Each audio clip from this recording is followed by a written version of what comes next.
The cop car pulled up alongside him, but he continued to plod forward. But the car continued to follow. He had to make it. 10 miles to go and he'd be safe. He looked at his watch and walked faster, his legs burning as he powered on. But there was no deterring this policeman. Hello, wonderful people. I'm Scott Leffler for Wonderbot. And here is Man walks 20 miles to work until one day cop follows him and sees why. Before we begin, make sure to smash that like button, subscribe to our channel, and click the notification bell for more amazing videos.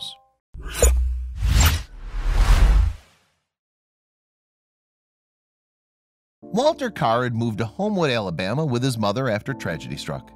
They'd hoped to rebuild their lives after their home was destroyed by the monster Hurricane Katrina and wanted to start fresh. Walter was a 20-year-old student, but he was determined to work to support his mother. Little did he know just how hard that would prove to be. Walter had heard that there was a position available at Bellhops, a moving company about 20 miles away from where he lived. It was far to travel, but he had his trusty old car. So he drove over and filled in the application and was lucky to get an interview right then and there. He shook the hiring manager's hand and agreed to start the very next day.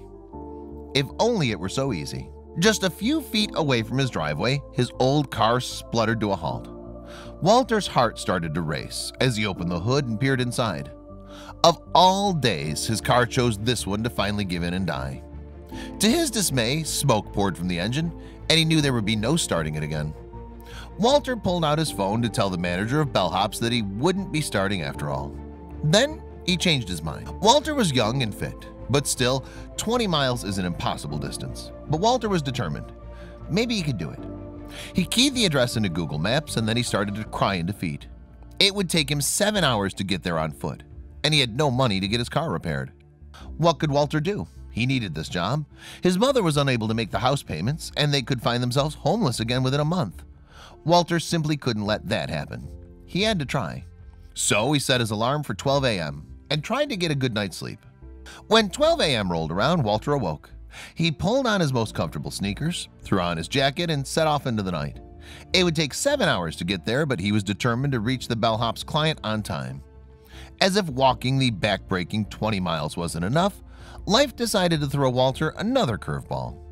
Walter had started his walk at a brisk pace, but by the time he reached the halfway mark, his legs were shaking. Sweat poured from his face and his feet burned.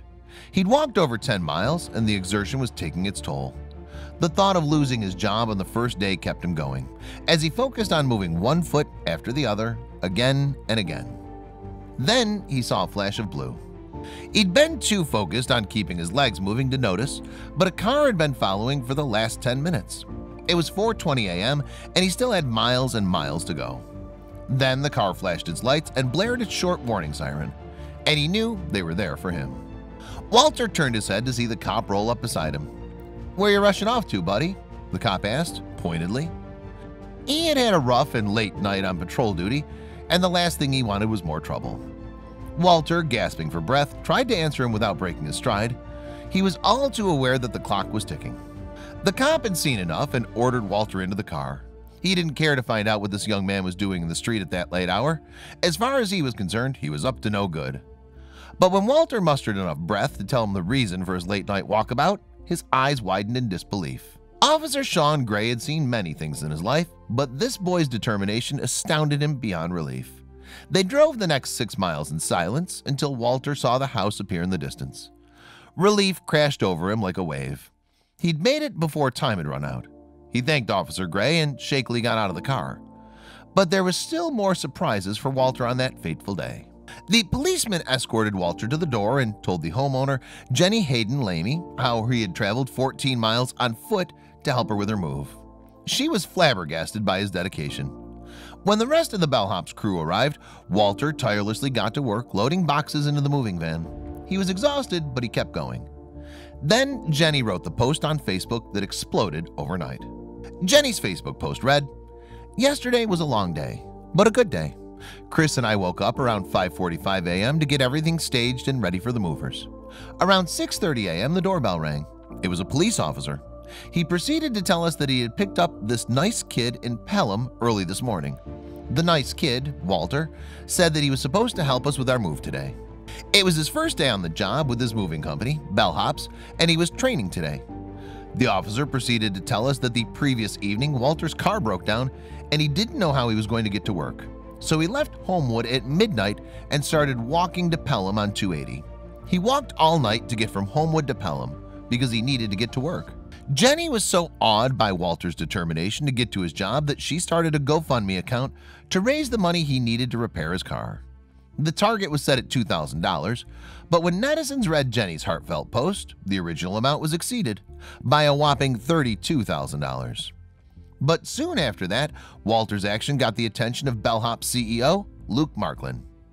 Marklin immediately got into his Ford Escape and drove it from Tennessee to Homewood. On his arrival, he presented a gobsmacked Walter with the keys. Walter couldn't believe his eyes.